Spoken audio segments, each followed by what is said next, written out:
एक बार एक राजा सुबह सुबह सैर करने निकल जाते हैं। तो चलते चलते वो देखते हैं कि रास्ते में एक किसान इतनी मेहनत कर रहा है कि पसीने से तरबतर हो रखा है।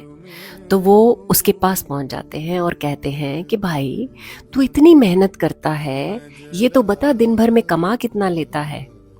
तो किसान ने उन्हें कहा कि महाराज, मैं पूरे दिन में इतनी मेहनत करके एक सोने का सिक्का कमा लेता हूँ।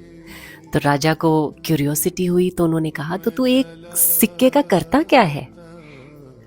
तो किसान ने कहा, महाराज, मैं उस सिक्के का 1/4 हिस्सा खुद खा लेता हूँ, दूसरा चौथाई हिस्सा मैं उधार दे देता हूँ, और तीसरा चौथाई हिस्सा मैं ब्याज चुकाता हूँ, और चौथाई हिस्सा जो रह जाता है वो मैं कुएं में डाल देता हूँ।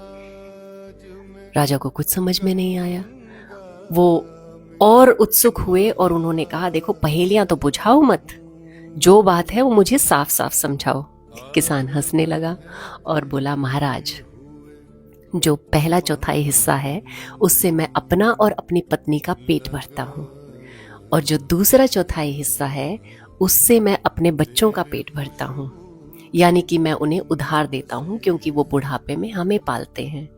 और जो तीसरा चौथाई हिस्सा है वो मैं अपने माता पिता को खिलाता हूँ क्योंकि उन्होंने मुझे पाल पोस कर बड़ा किया है और मैं उनका ऋणी हूँ, तो मैं यही ब्याज उतारता हूँ। और जो चौथा हिस्सा है वो मैं कुएं में डाल देता हूँ, यानी कि मैं दान पुण्य करता हूँ ताकि मेरा जो परलोक है वो सुधर जाए।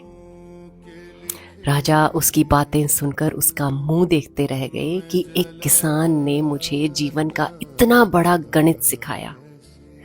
तो ये हम लोगों के लिए भी सीखने वाली बात है जो एक छोटे से किसान ने हमें इस तरह से सिखाई। तेरे खुशबू में बसे खत